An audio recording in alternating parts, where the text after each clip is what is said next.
আপনারা শুনছেন কালো রাত 24।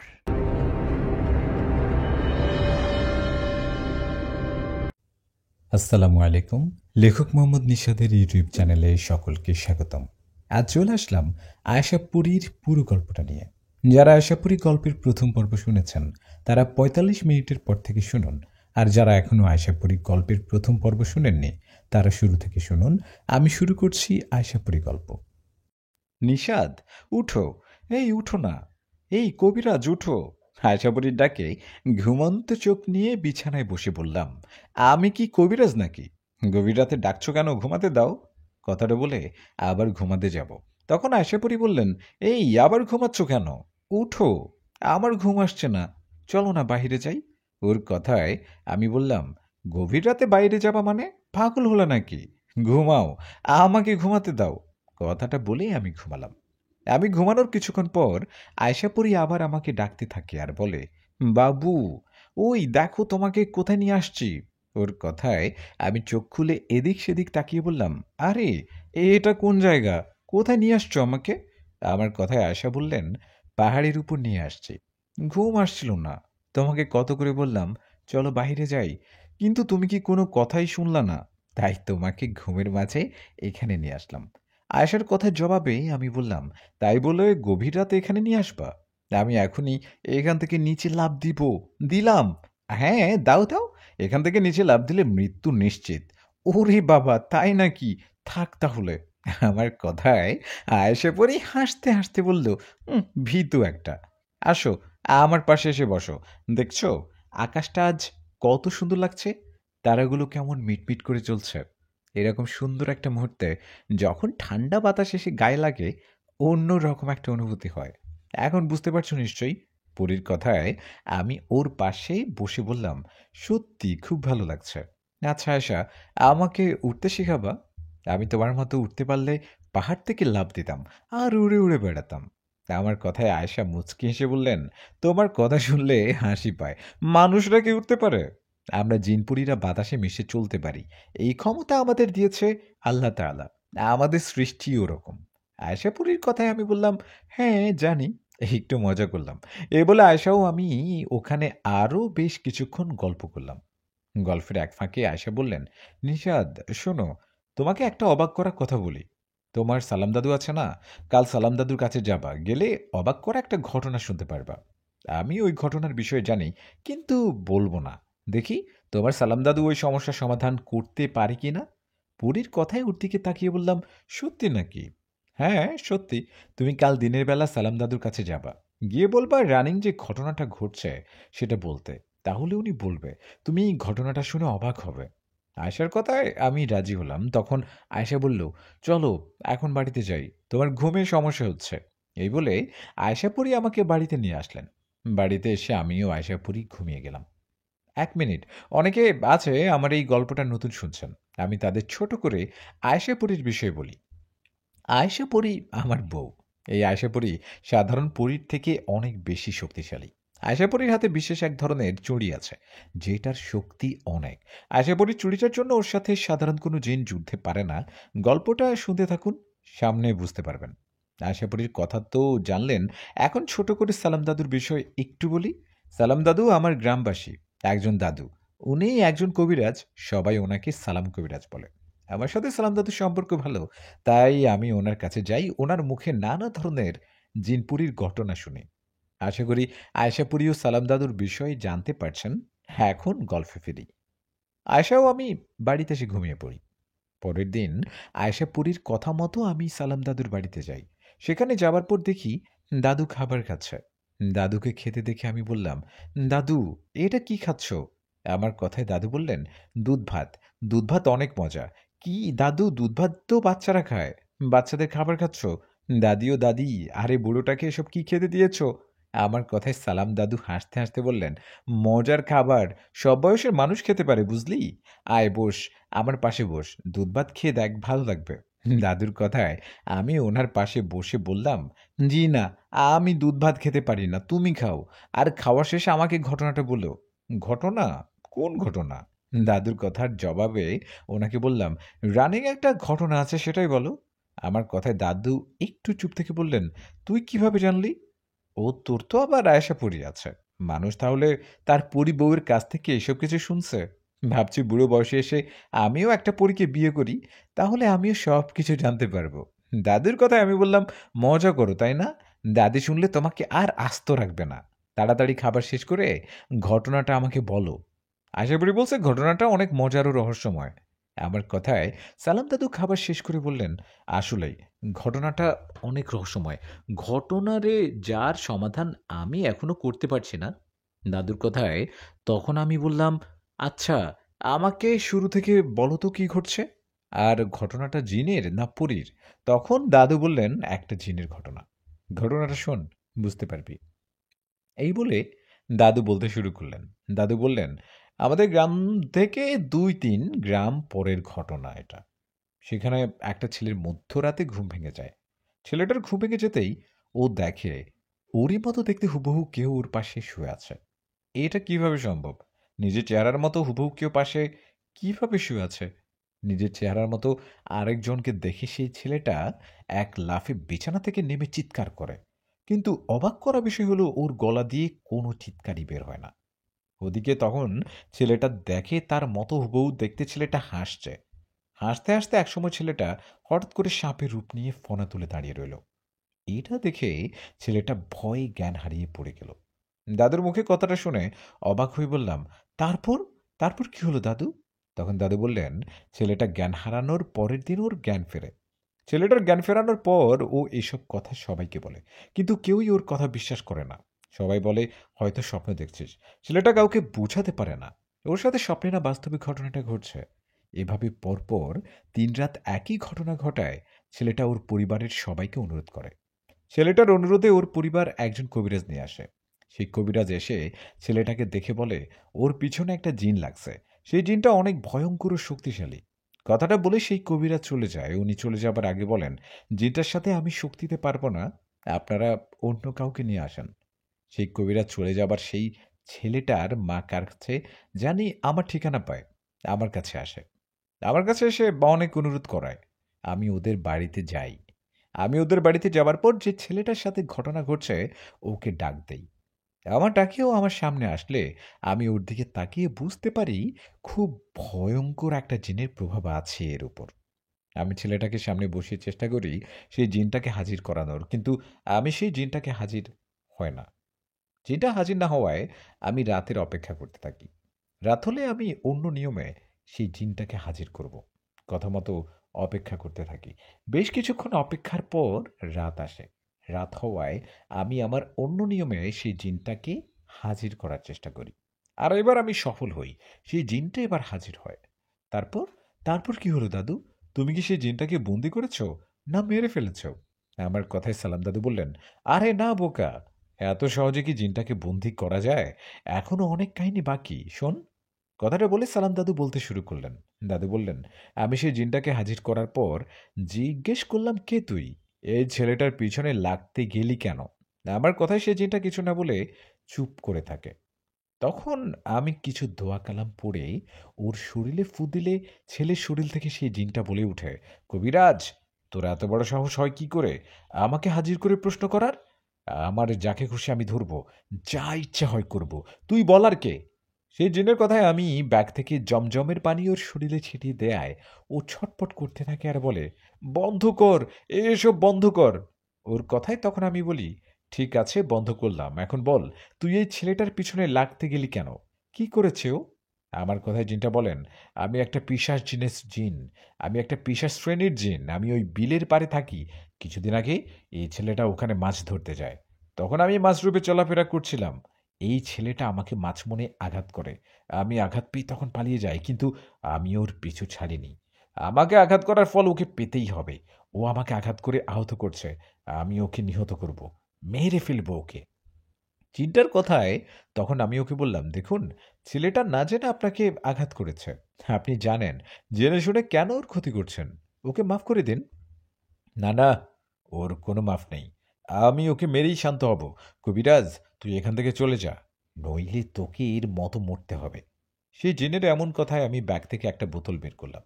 বোতলটা দেখে সেই জিনটা ভয়ে বলতে লাগলেন, ঠিক আছে ঠিক আছে, আমি ওকে ছেড়ে চলে যাচ্ছি, আর কখনো আসবো না, ছেড়ে দিন আমাকে।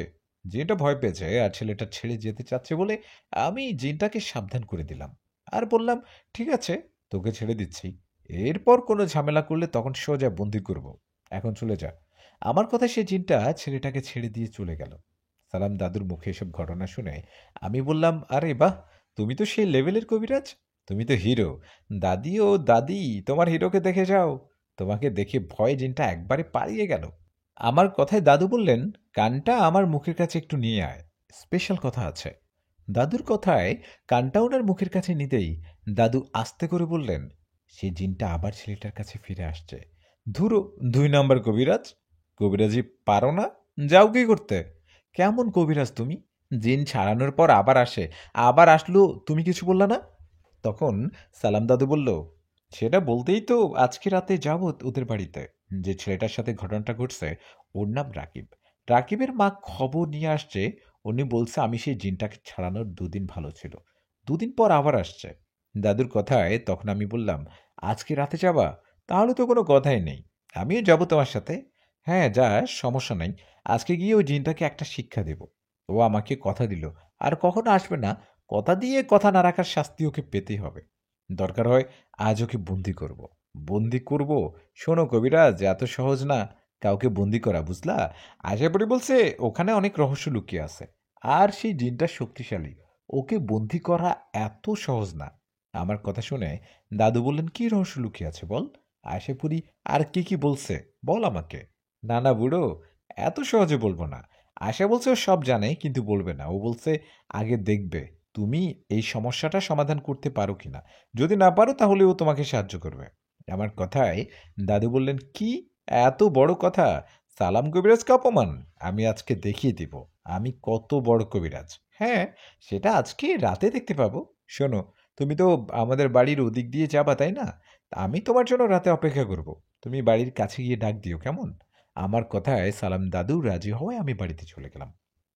বাড়িতে গিয়ে দেখলাম আয়েশা বিছানায় বসে আছে। আমাকে দেখেও বলল, কি দাদু, ঘটনাটা কেমন বলল? অবাক করা ঘটনা না? আয়েশা পরীর কথায় আমি বললাম, হ্যাঁ, অবাক করা ঘটনা। আচ্ছা আয়েশা, এটা কিভাবে সম্ভব? ওই ছেলেটা ওর মতো হুবহু আরেকজনকে দেখে কিভাবে? এটা রহস্য কি? আমার কথার জবাবে আয়েশা বলল, জিনেরা এটা করতে পারে। ভয় দেখাতে জিনেরা অনেক ধরনের রূপ নেয়। জিনেরা অনেক কিছু রূপ নিতে পারে। ও আচ্ছা তাই? জানো কি হয়েছে? সালাম দাদু ওকে সেদিন ছেলেটার কাছ থেকে ছাড়িয়েছিল। এর ঠিক 2 দিন পর সেই জিনটা আবার ফিরে আসছে। দাদু বলল আজকে রাতে আবারও যাবে ওই ছেলেটার বাড়িতে, ওনার সাথে আমিও যাব। আমার কথায় আশা বললেন, যাও, গিয়ে তেমন লাভ হবে মনে হয় না। তোমার আসলে তোমরা আসলে কাহিনী ধরতে পারবা না। আমি আজকে কিছু বলবো না। তোমরা আজকে ওখানে গিয়ে ব্যর্থ হয়ে আসলে তখন আসল কাহিনী বলবো। ঠিক আছে, তুমি যা ভালো মনে করো তাই হবে। আচ্ছা, আমি গোসল করে আসি। তুমি খাবার দাও আর মা বাবাকে ডাকো, সবাই একসাথে খাবার খাবো। কথাটা বলে আমি গোসল করে আসলাম। এসে মা বাবাও আয়েশা সবাই মিলে খাবার খেতে বললাম। খাবার সময় হঠাৎ মা বললেন, বৌমা, আমরা কি দাদা দাদি হব না? বাড়িটা কেমন খালি খালি লাগে, নাতি নাতনি না থাকলে কি ভালো লাগে। মায়ের এমন কথায় আয়েশা আমার দিকে তাকালেন আর লজ্জায় কিছু না বলে চুপ করে রইলেন। তখন আমি বললাম, মা তুমি যে কি বলো না, আল্লাহ দিলে হবে। আমি তো এখন কাজ বাজ তেমন করি না, বাচ্চা হলে খাবে কি? আমার কথায় বাবা বললেন, তোকেও বৌমাকে খাওয়াতে পারি, তোর ছেলে মেয়েকে খাওয়াতে পারবো না? এটা কোনো কথা বললি? তোমাদের অনেক ইচ্ছা দাদা দাদি হবার, তাই তোদের বললাম, আমাদের তো ইচ্ছা অনেক। বাবার কথায় আমি কিছু না বলে খাবার খেয়ে ঘরে গেলাম। ঘরে গিয়ে শুয়ে শুয়ে আরাম করছিলাম। সন্ধ্যা হতে বেশ খানিকটা দেরি। সন্ধ্যা না হওয়া পর্যন্ত কোথাও যাব না, কথা মতো সেটাই করলাম। সন্ধ্যা পর্যন্ত বাড়িতে ছিলাম। সন্ধ্যা হওয়ার পর আয়েশা আমাকে বললেন, তুমি না বললা সালাম দাদুর সাথে ওই ছেলেটার বাড়িতে যাবা? হ্যাঁ যাবো তো। সালাম দাদু আসবে এদিক দিয়ে, এদিক দিয়ে যাব। উনি এসে ডাকবে, আমাকে ডাকলেই আসতেছে মনে হয়। দাদু আসলে আমরা তো যাব, তুমি আবার আমার সাথে সাথে অদৃশ্যভাবে যেও না। তুমি গেলে আবার ওই জিনটার সাথে তোমার ঝামেলা হবে। আমি চাই না তুমি কোনো ঝামেলা জড়াও। আমার কথায় আশা বলল, ঠিক আছে, যাব না।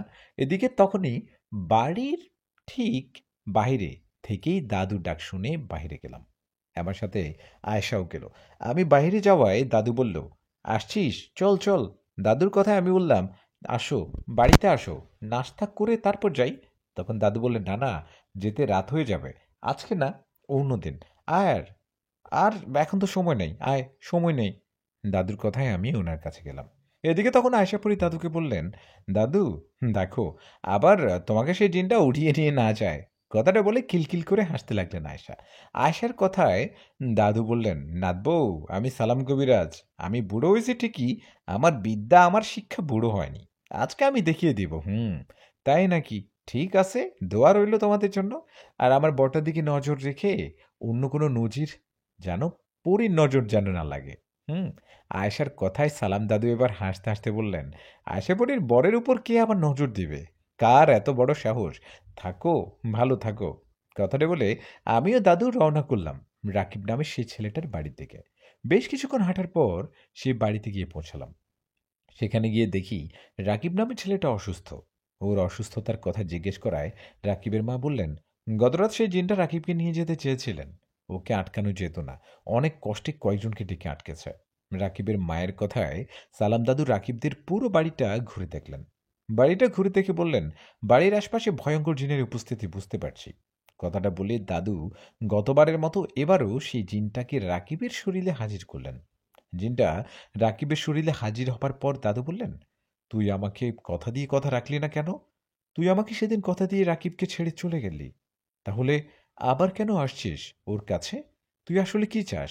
তখন সে জিন বললেন, কবিরাজ, আমি রাকিবকে কোনোদিন ছেড়ে যাইনি আর যাব না।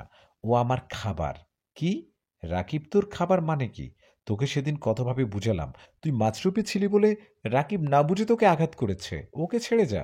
দাদুর কথায় ওই জিন বললেন, কবিরাজ, আমার বিষয় না জেনে আমার কাছে আসছিস মনে হয়। আমি এই ছেলেটাকে ছাড়বো না, কি করবি তুই? তখন দাদু রেগে গিয়ে ব্যাগ থেকে বোতল বের করলেন, করে বললেন, এখনই তোকে বন্দি করব। দাদুর এমন কথা সে জিনটা ভয় না পেয়ে উল্টো হাসতে হাসতে বললেন, কবিরাজ, বাড়িতে বউকে একা রেখে আসছিস মনে নেই? তোর একটা ছেলেও তো জিনদের হাতে মরেছে, এখন তোর বউটা খারাপই নাকি? সেই জিনের কথায় দাদু ওকে একটা থাপ্পড় দিয়ে বলল, কি করবি তুই? তখন সে জিন বললেন, তোর বংশ নির্বংশ করব। আমার পিছনে কার হাত আছে? শুনলে জীবন নিয়ে এখান থেকে পালাবি। আমি তোর কথা শুনতে বাধ্য নই, চলে গেলাম। আমি আর একটা কথা শুনে রাখ, এই পরিবারের 3টা সন্তান, একটাকে আমি খেয়েছি, এখন রাকিবকে খাবো। এটাকে খাওয়া হলেও আরেকটা বড় ছেলে আছে, ওটাকেও নিয়ে যাব, তুই পারলে কিছু করিস। কথাটা বলে চলে গেলেন সেই জিনটা। ও চলে যাওয়ার পর রাকিবের মা দাদুকে বললেন, কবিরাজ সাহেব, এখন কি হবে? আমার ছেলেটাকে বাঁচান।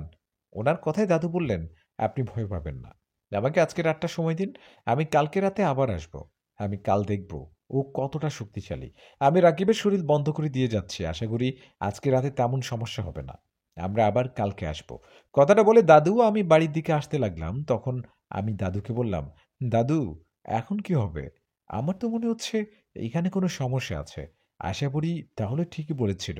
আমি প্রথমে ভেবেছি আশা মজা করে বলছে ওসব, এখন দেখি সত্যি। আমার কথায় দাদু বললেন, হ্যাঁ, সেটাই মনে হচ্ছে। আচ্ছা শোন, তুই বাড়িতে গিয়ে আয়শাকে জিজ্ঞেস করিস তো এখানে কি রহস্য লুকিয়ে আছে, বাকিটা আমি দেখে নেব। দাদুর কথায় আমি বললাম, ঠিক আছে, তাই হবে। তুমি সাবধানে বাড়িতে যাও, আমার বাড়ি চলে আসছে। কথাটা বলে বাড়িতে চলে গেলাম আমি। বাড়িতে যাওয়ার পর আশাপুরী আমাকে দেখে বললেন, কাজ হলো না তো? বলছিলাম না কাজ হবে না, দেখলা আমার কথা সত্যি হলো। আয়েশার কথার জবাবে ওকে বললাম, তুমি ঠিকই বলছো দাদু, আমি শুরুতে ভেবেছিলাম ওটা নর্মাল কোনো জিন, কিন্তু এখন বুঝতে পারছি ওটা সাধারণ কোনো জিন না। জানো, জিনটা দাদুকে হুমকি দেয়, বলে দাদিকে মেরে ফেলবে। আয়েশা, আমার মনে হয় দাদুকে তোমার সাহায্য করা উচিত। তুমি তো সবই জানো। তুমি বলো তো, ওখানে আসলে সমস্যাটা কি? রাকিব ছেলেটার পিছনে কেন জিনটা পড়ে আছে? সেই জিনটা বলছে রাকিব নামে ছেলেটা না শুধু রাকিবের বড় ভাইকেও মেরে ফেলবে, নিয়ে যাবে। আমার কথায় আয়েশা বললেন, শোনো, তুমি আর সালাম দাদু কালকে ওনাদের বাড়িতে যখন যাবা, তখন গিয়ে রাকিবের মাকে তোমাদের সামনে বসিয়ে জিজ্ঞেস করবা আসল ঘটনা কি, কেন জিনটা ওদের বাড়িতে আসছে। উনি যদি তোমাদের আসল ঘটনা না বলে, তাহলে ভয় দেখাবা, রাগ করবা, দেখবা সব ঘটনা খুলে বলবে। কি বলো? রাকিবের মা কি জানবে? ওই জিনটা তো একটা পিশাচ জিন। জিনটা বাস্তবে ছিল, রাকিব বাস মনে করে ওকে আঘাত করেছে, তাই তো জিনটা রাকিবের পিছনে লাগছে। এখানে রাকিবের মা আসল ঘটনা কিভাবে জানবে? আমার কথা শুনে আয়েশা বললেন, এটাই তো রহস্য। তোমরা ভুল জানো। রাকিবকে ধরা জিনটা পিশাচ জিন নয়। আর রাকিব ওকে মাছ মনে করে আঘাতও করেনি। রাকিব তো রাতে মাছ ধরতে চায় না, তাহলে ওকে আঘাত করবে কিভাবে? তোমাকে যা বললাম, দাদুকে তাই করতে বলবা। রাকিবের মাকে কাল ভয় দেখাবা, তাহলে উনি সত্যিটা বলে দিবে। এখন আসো, তোমার জন্য আমি না খেয়ে বসে আছি, খাবার খাবো, আসো। পরীর কথায় আমি হাত মুখ ধুয়ে ঘরে এসে দুজনে মিলে খাবার খেলাম। খাবার শেষে ঘুমিয়ে গেলাম। পরের দিন সন্ধ্যা হওয়ার আগে আমি সালাম দাদুর বাড়িতে গেলাম। দাদুর বাড়িতে যাওয়ায় উনি আমাকে দেখে বললেন, নিশাদ, আসছিস? একটু পর সন্ধ্যা হয়ে যাবে, আমাদের তো যেতে হবে ওই বাড়িতে। আচ্ছা, তোকে যে তোর বউ আয়েশা পুরীকে জিজ্ঞেস করতে বলেছিলাম, আসল ঘটনা কি? ও কি কিছু বলছে তোকে? দাদুর কথায় আমি মাথা নাড়িয়ে বললাম, হ্যাঁ বলেছে, রাস্তায় যেতে যেতে সব বলবো। তুমি এখন তোমার বাড়িটাও দাদির শরীর বন্ধ করে দাও, যেন ওই জিনটা দাদির কোনো ক্ষতি করতে না পারে। আমার কথায় দাদু বলল, করেছি, তোকে আর বলতে হবে না, চল এখন রওনা করি। কথাটা বলে দুজনে রওনা করলাম রাকিবদের বাড়ির উদ্দেশ্যে। পথে আমি দাদুকে সব খুলে বললাম। দাদুকে রাকিবের মা আসল রহস্য জানে, ওনাকে ভয় দেখালে সব বলে দিবে। আমার কথায় দাদু রাজি হলেন। তখন আমরা চলে গেলাম ওদের বাড়িতে। রাকিবদের বাড়িতে যাওয়ায় রাকিবের মা বললেন, কবিরা সাহেব, আপনি আসছেন? আমার ছেলেটা কেমন করছে দেখুন, ওকে বেঁধে রেখেছি, দয়া করে আপনি আমার ছেলেটাকে সুস্থ করুন। রাকিবের মায়ের কথায় সালাম দাদু বললেন, বসুন, হ্যাঁ আমার পাশে বসুন। দাদুর কথায় রাকিবের মা ওনার পাশে বসায় দাদু বললেন, আপনার ছেলেকে যে জিনটা ধরেছে, আপনি ওর বিষয়ে জানেন, আপনি ভালো করেই জানেন ও কে। এখন আমাকে সত্যিটা বলুন তো, আসল রহস্য কি? দাদুর কথায় রাকিবের মা বললেন, আমি কিভাবে জানবো, আমি জানি না কিছু। ওনার কথায় সালাম দাদু বললেন, দেখুন, আপনি একজন মা, মা হয়ে ছেলের এমন কষ্ট দেখছেন কিভাবে? আপনি কি চান না, আপনি চান না আমি আপনার ছেলেটাকে সুস্থ করি, সুস্থ হোক আপনার ছেলেটা? আপনি যদি আমাকে সত্যিটা না বলেন, তাহলে আমি ভুল রাস্তায় হাঁটবো। এদিকে সেই জিনটা আপনার পুরো পরিবারকে শেষ করবে। জীবন বাঁচাতে চাইলে সব খুলে বলুন। দাদুর কথায় রাকিবের মা এবার কান্না শুরু করলেন। কান্না করতে করতে বললেন, হ্যাঁ, আমি সব জানি। এসব হচ্ছে আমার লোভের কারণ। লোভের কারণে? কি লোভ করছেন আপনি? তখন রাকিবের মা বলতে শুরু করে। রাকিবের মা বলে, রাকিবের বাবা বাড়িতে থাকেন না, বাইরে থাকেন, চাকরি করেন। আমি আমার ৩টা সন্তানকে নিয়ে বাড়িতে থাকি। আমার বাড়ির পিছনে একটা ভিটা আছে। সেই ভিটাতে পুরনো একটা বটগাছ আছে। আমাদের গ্রামে প্রায় অনেকেই জানে সেই বটগাছের নিচে গুপ্তধন আছে। সেই গুপ্তধনগুলো পাহারা দেয় একটা জিন। আজ থেকে ১ মাস আগের কথা। একদিন রাতে আমি স্বপ্নে দেখি আমি আমাদের বাড়ির পিছনের ওই ভিটার কাছে দাঁড়িয়ে আছি। তখন একটা জিন আমাকে স্বপ্নের মাঝে বলে, এই বটগাছের নিচে অনেক ধন সম্পদ, সোনা দানা আরো অনেক কিছু আছে। তুই কি এসব নিবি? আমার কথা শুনলে তোকে সব দিয়ে দিব। সেই জিনটার কথায় সে রাতে আমার ঘুম ভেঙে যায়। এভাবে পরপর ৩ রাত আমি ওই একই রকম স্বপ্ন দেখি। ৩ দিন পরে রাতে যখন সেই জিনটা আমার স্বপ্নে দেখা দেয়, সেদিন আমি কথা বলে উঠি। আমি ওকে বলি, বলেন, আমাকে কি করতে হবে? যেটা করলে আপনি এসব সোনাদানা ধন সম্পদ আমাকে দিবেন? আমার কথা সিজিনটা বললেন, আমাকে জোড়া নারকেল দিতে হবে। আমাকে যদি তোর ১ জোড়া নারকেল দিস, তাহলে এসব তোকে দিয়ে দিব। সেই জিনটার কথায় আমি অবাক হয়ে বলি, জোড়া নারকেল, এটা তো সহজ বিষয়। এটা আবার এমন কি? ঠিক আছে, আমি রাজি। আমার কথায় ও জিনটা বলেন, জোড়া নারকেল মানে খাবার নারকেল না। আমি জোড়া নারকেল মানে বুঝিয়েছি তোর ২ ছেলে। তোর ২ ছেলেকে আমাকে দিয়ে দিলে আমি এই বটগাছের নিচে সব গুপ্তধন তোকে দিয়ে দিব। সেই জিনের কথায় আমি বলি, না, না, আমি আমার ছেলেদের দিতে পারবো না। কথাটা বলতেই আমার ঘুম ভেঙে যায়। এরপর থেকে প্রায় সময় সেই জিনটা আমার স্বপ্নে আসতো। আমাকে লোভ দেখাতো। আমি দেখলাম কলসের মধ্যে ভরা সোনাদানা, হীরা, মানিক, মুক্তা সবকিছু আমাকে দেখিয়ে বলতে, এর বিনিময়ে তোর ছেলেকে দিয়ে দে। ওই জিনটার কথায় জানি না আমি কিভাবে রাজি হলাম। আমি সবকিছু পাবার লোভে জিনটাকে স্বপ্নের মাঝে বলি, ওকে, ওকে, আমি রাজি। আমি রাজি কথাটা বলার পরের দিন সকালে আমার ছোট ছেলেটা মারা যায়। ছোট ছেলেটা মারা যাবার পর ভেবেছিলাম স্বাভাবিক মৃত্যু, কিন্তু পরে বুঝতে পারছি সেই জিনটা সেই জিনটা আমার ছোট ছেলেটাকে মেরে ফেলেছে। ছোট ছেলেটাকে মেরে আমার মেজো ছেলে রাকিবের পিছনে লাগছে। আমি পরে সেই জিনটাকে বলি, আমার ছেলেকে তো মেরে ফেলেছো, আমাকে ওইসব গুপ্তধন দিয়ে দাও। কিন্তু সেই জিনটা আমাকে ওসব কিছুই দেয় না। রাকিবের মায়ের কথায় সালাম দাদু রেগে গিয়ে বললেন, আপনি কি মানুষ না অন্য কিছু? জিনদের গুপ্তধনের লোভে নিজের ছেলেকে ওদের দিতে রাজি হলেন? আমি আপনার কোনো কাজ করব না, চললাম আমি। কথাটা বলে দাদু আমি ওদের বাড়ি থেকে বের হতে যাব, তখনই রাকিবের মা দৌড়ে এসে সালাম দাদুর পা ধরে বললেন, হ্যাঁ আমি ভুল করেছি, না বুঝে না বুঝে ভুল করেছি। দয়া করে আমার পাপের আমার পাপের শাস্তি আমার ছেলেদের পেতে দিয়েন না। আপনি দয়া করে আমার মেজ ছেলেও বড় ছেলেকে বাঁচান, বাঁচান দয়া করে। কথাটা বলেই দাদুর পা ধরে অনেক কান্না করতে থাকে রাকিবের মা। তখন দাদু আমার দিকে তাকালে আমি মাথা নাড়িয়ে বলি ওনাকে সাহায্য করা উচিত। তখন দাদু রাকিবের মাকে বলেন, পা ছাড়ুন, আমি আপনাদের সাহায্য করব। কথাটা বলে সালাম দাদু বললেন, শুনুন, জিনেরা কখনো ওদের গুপ্তধন কোনো মানুষকে দেয় না, ওগুলো দেখিয়ে বোকা বানায়। একটা কথা মনে রাখবেন, গুপ্তধন দেবার নাম করে জিনেরা যদি জোড়া নারিকেল বা একটা নারিকেল চায়, তাহলে মনে করবেন নারিকেল বলতে আপনার পরিবারের ছোট ছেলে বা মেয়েকে বুঝিয়েছে। যদিও এটা গল্প, কিন্তু এই কথাটা বাস্তব। এই কথাটা মনে রাখবেন, একদিন না একদিন কাজে লাগবে। কথাটা বলে দাদু রাকিবের মাকে উদ্দেশ্য করে বললেন, কোনো জিন তাদের গুপ্তধন দেবার কথা বলে কিছু চাইলে বুঝতে হবে ওটা ওদের কোনো চাল। জিনেরা কখনো বিনিময়ে কিছু দেয় না, আর যাদের দেয় তাদের কাছে কিছু নেয় না। হুম, ভালো জিনেরা উপকারের বিনিময়ে বা কারো উপর খুশি হয়ে ইচ্ছে করে ওদের গুপ্তধন দিলে সেটাতে কোনো সমস্যা হয় না, কিন্তু আপনার পরিবারের উপর যে জিনের নজর লাগছে, এটা খারাপ জিন। এর উদ্দেশ্য খারাপ, ও আপনাকে কোনো ধন সম্পদ তো দিবেই না, উল্টো আপনার ছেলেদের মেরে ফেলবে। আপনি আশপাশের সবাইকে ডাকুন, সবাই আসলে আপনার ছেলের উপর সেই জিনকে হাজির করব। সালাম দাদুর কথায় রাকিবের মা সবাইকে ডাকলেন। সবাই আসার পর উঠানের মধ্যে সবাই গোল হয়ে দাঁড়ালেন। তখন দাদু বললেন, রাকিবকে এখানে নিয়ে আসুন, ওর শরীরে জিনটাকে হাজির করব। আজকে দেখব ওই জিন কতটা শক্তিশালী।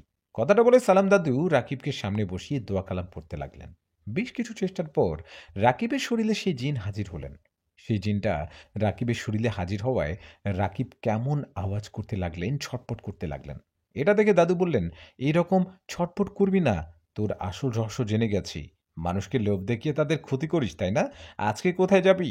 দাদুর কথায় সেদিন হাসতে হাসতে বললেন, কবিরাজ, তাহলে আমার বিষয় সব জেনে গেছিস, তাই না? শোন কবিরাজ, আমি সাধারণ কোনো জিন না, আমি জিন সর্দারের হয়ে কাজ করি। বলতে গেলে জিন সর্দারের কর্মচারী আমি। জিনটার কথায় দাদু বললেন, হুম, আমাকে এত বুঝাতে আছিস না, আমি সব জানি। জিন সর্দার কোনো এক শক্তিশালী জিনকে তাদের সম্পদ, গুপ্তধন এগুলো পাহারা দিতে দেয়।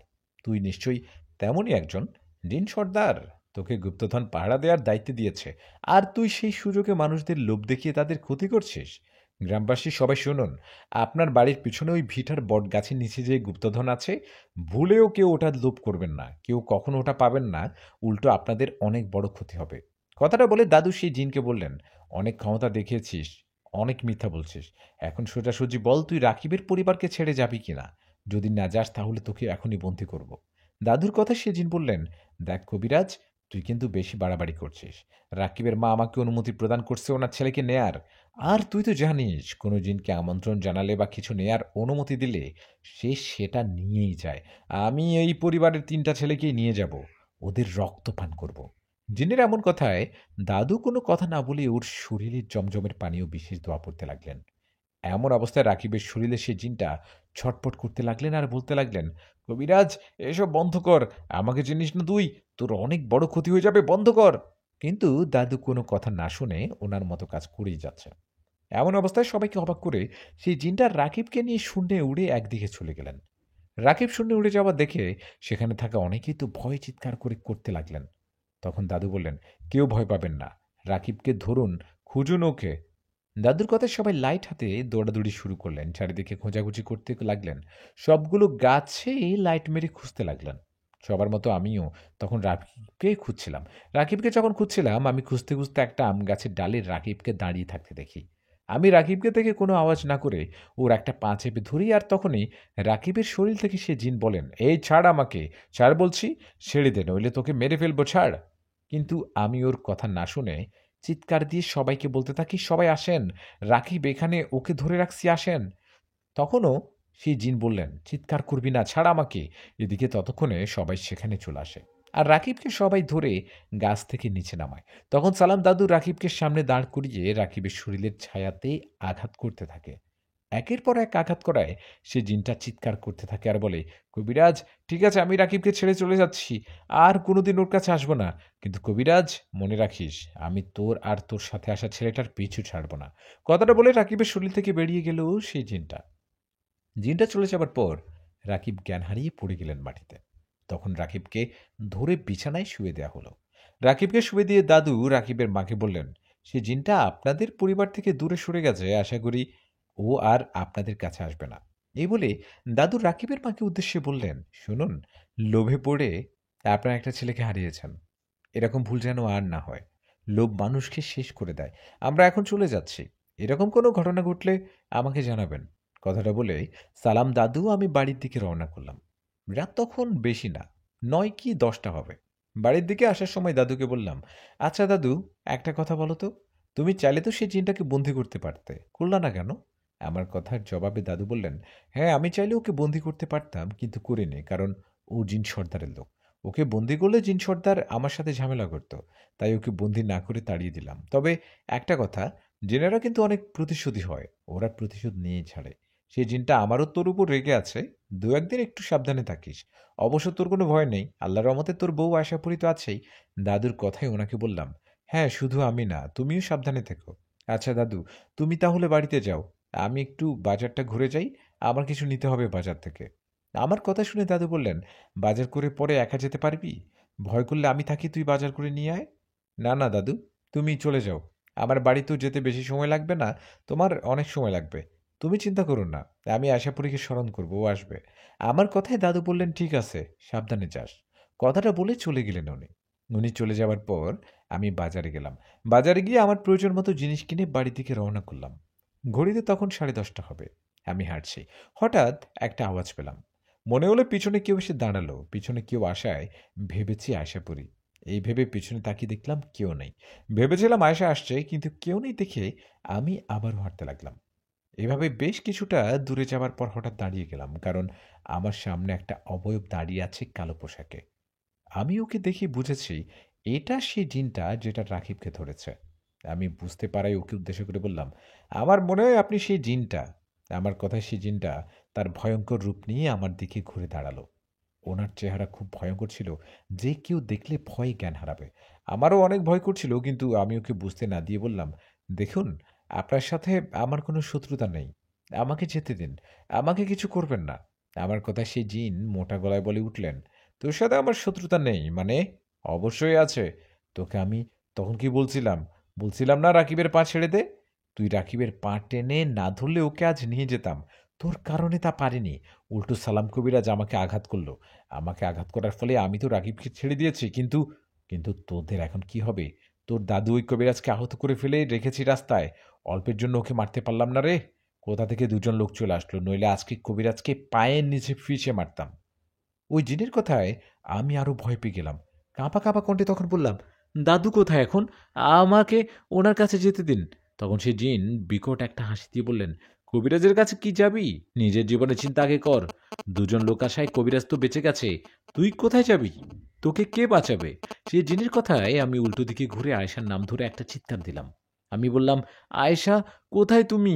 এই কথাটা বলতে না বলতে সে জিন আমার পিঠে ওর পা দিয়ে আঘাত করে ফেলে দিলেন। প্রচণ্ড ব্যথা ও যন্ত্রণায় আমি ছিটকে পড়লাম দূরে। তখন সে জিন আমাকে বললেন, বলছিলাম না তোকে ছাড়বো না, এখন তোকে পায়ের নিচে পিষে মারবো। এই কথাটা বলতেই মুহূর্তে পিছন থেকে আসা পড়ি জিনটাকে এমনভাবে আঘাত করলেন যে জিনটা আমার পায়ের কাছে এসে ধপাস করে পড়ল। জিনটা আমার পায়ের কাছে, আমি উড়ে দাঁড়ালাম। আমি যখন উঠে দাঁড়ালাম তখন আয়েশা আমার দিকে তাকিয়ে সেই জিনটার কাছে যেতেই জিনটা চিৎকার করে বলতে লাগলেন, ছাড় আমাকে, আমার কিছু হলে জিন সর্দার ছাড়বে না তোকে। সেই জিনের কথায় আয়েশাপুরী বললেন, তুই আমাকে আঘাত করলে তোকে ছেড়ে দিতাম, কিন্তু আঘাত করেছিস আমার কলিজায়, আমার স্বামী, আমার ভালোবাসা, আমার কলিজা, ওকে তুই আঘাত করে কিভাবে বেঁচে থাকবি? কথাটা বলে সে জিনের একটা পা এক টান দিয়ে ছিঁড়ে ফেললেন আয়েশা। আর একের পর এক আঘাতে মেরে ফেললেন সে জিনটাকে। জিনটাকে মেরে ফেলায় আমি ওকে বললাম, আয়শা তুমি কি করলা? ওকে মেরে ফেললা? আমার কথায় আয়শা আমার হাত ধরে বললেন, চলো বাড়িতে চলো। তখন আমি বাড়ির দিকে যেতে যেতে বললাম, আয়শা ওই জিনটা জিন সর্দারের লোক, ওকে মেরে ফেললা, এখন তো ঝামেলা হবে। ঝামেলা হলে হবে, ওর এত বড় সাহস হয় কি করে তোমাকে আঘাত করার? তোমাকে আঘাত করবে এটা আমি সহ্য করব? একদমই না। না, আমি এটা কোনোভাবে সহ্য করব না। তুমি তুমি এসব নিয়ে চিন্তা করো না। যা হবে আমি দেখে নেব। এই বলে দুজনে চলে গেলাম বাড়িতে। বাড়িতে গিয়ে দেখলাম মা-বাবা খাবার খাচ্ছে। আমাকে ও আয়েশাকে দেখে মা বললেন, "নিশাত, কোথা থেকে ফিরলি? তোর কোনো সমস্যা হয়েছে নাকি? বৌমা আমাদের সাথে ছিল, হঠাৎ দেখলাম বাতাসে মিলে গেল। বৌমা তোর কাছে গেছে বুঝি? তুই ঠিক আছিস তো?" মায়ের কথায় আমি বললাম, "হ্যাঁ মা, আয়েশা আমার কাছে গেছে। আমি স্মরণ করেছিলাম তো ওকে। আর আমার কিছু হয়নি। বাজার গিয়েছিলাম, তাই ফিরতে রাত হলো।" আমার কথায় মা বললেন, "ও যা, হাত মুখ ধুয়ে খেতে আয়। বৌমা তুমি বসো।" মায়ের কথায় আমি বাজারগুলো ঘরে রেখে হাত মুখ ধুয়ে ওদের সাথে খাবার খেলাম। খাবার খেয়ে ঘরে গিয়ে ঘুমানোর আগে আয়েশার দিকে তাকিয়ে বললাম, "আয়েশা জানো, আমার ভয় করছে। জিনটাকে মারায় জিন সর্দার যদি তোমাকে কিছু করে, তোমার যদি শাস্তি হয়?" আমার কথায় আয়েশা বললেন, "তুমি চিন্তা করো না তো। ওই জিন সর্দার আমাকে শাস্তি দিতে পারবে না, কারণ আমি তাদের গোত্রের জিন না। আর আমি যে জিনটাকে মেরেছি ওরা পিশাচ গোত্রের জিন। ওদের গোত্রের বেশিরভাগ জিন খারাপ। ওদের জিন সর্দারও ভালো না। ভালো কোনো জিন গোত্র বা সর্দার হলে আমি ওনার সম্মানের ক্ষেত্রে হলেও সেই জিনটাকে ছেড়ে দিতাম। কিন্তু ওরা ভালো না বলে ওকে মেরে ফেলেছি। তুমি এসব নিয়ে একটু চিন্তা করো না। ঘুমাও।" আয়েশার কথায় আমি আর কিছু না বলেই ঘুমালাম। আমি ঘুমানোর পর একটা স্বপ্ন দেখি। আমি দেখি আয়েশা ও আমি পাশাপাশি দাঁড়িয়ে। আমাদের চারিদিকে দাঁড়িয়ে আছে আর আমাদের সামনে বসে আছে একজন। এরকম স্বপ্ন থেকে হঠাৎ ঘুম ভেঙে যাওয়ায় দেখলাম আয়েশা বিছানায় বসে আমার দিকে তাকিয়ে আছে। ও আমার দিকে তাকিয়ে আছে দেখে আমি কিছু বলতে যাব, তখন আয়েশা আমাকে অবাক করে বলল, "স্বপ্ন দেখছো বুঝি?" "হ্যাঁ দেখলাম তো। তুমি কিভাবে জানলা? আর ওরা ওরা কে ছিল? হুম?" আমার কথায় আয়েশা বললেন, "ওরা জিন সর্দারের জিন, ও জিন সর্দার ছিল। জিন সর্দার খবর পাঠিয়েছে আমাকে দেখা করতে বলছে।" আয়েশার কথায় ওকে বললাম, "তা এখন কি করবা? তুমি কি দেখা করবে ওনার সাথে?" আমার কথায় আয়েশা বলল, "না, আমি দেখা করব না। তুমি যতই না বলো, আয়েশা, আমি তো বুঝি এখানে কোনো ঝামেলা হবে নিশ্চয়ই।" আমার কথায় আয়েশা বললেন, "তুমি মিছে মিছে চিন্তা করো। ওই জিন সর্দার আমার কিছুই করতে পারবে না। তুমি ঘুমাও, আমাকে নিয়ে চিন্তা করো না।" আয়েশার কথায় আমি কথা না বাড়িয়ে চিন্তায় চিন্তায় ঘুমিয়ে পড়লাম। পরের দিন সকালে ঘুম থেকে উঠে দেখি আয়েশা নেই। আয়েশাকে না দেখে চিৎকার করে ওকে ডাকতে লাগলাম, "আয়েশা, আয়েশা, কোথায় তুমি?" আমার ডাকা আয়েশা রান্নাঘর থেকে বেরিয়ে এসে বললেন, "এই কি হলো? আমি তো এখানে।" আয়েশাকে দেখে আমি নিঃশ্বাস ফেলে বললাম, "ও, তুমি রান্নাঘরে? তোমাকে দেখে চিন্তা হচ্ছিল।" আমার কথায় আয়েশা আমার কাছে এসে বলল, "তোমাকে না বলছি আমাকে নিয়ে চিন্তা না করতে? তুমি উঠো, উঠে হাত মুখ ধুয়ে নাস্তা করে নাও। নাস্তা শেষে সালাম দাদুকে দেখে আসো। ওই জিনটা দাদুকে আঘাত করেছে। দাদু অসুস্থ।" আয়েশার কথায় আমি তাই করলাম। হাত মুখ ধুয়ে নাস্তা করে চলে গেলাম সালাম দাদুর বাড়িতে। ওখানে যাওয়ায় দাদু বললেন, "নিশাত আসছিস? বস, বস এখানে।" দাদুর কথায় আমি পাশে বসে বললাম, "দাদু ডাক্তার দেখাওনি? না দেখালে ডাক্তারকে ডাকি বা তোমাকে হাসপাতালে নিয়ে যাই?" আমার কথায় দাদুই বললেন, "একটু আগে ডাক্তার আসছিল। উনি দেখিয়ে এই ওষুধগুলা খেতে বললেন। তুই একটু ওষুধগুলো এনে দে না রে ভাই।" দাদির কথায় ওনাকে বললাম, "দাদি, চিন্তা করো না।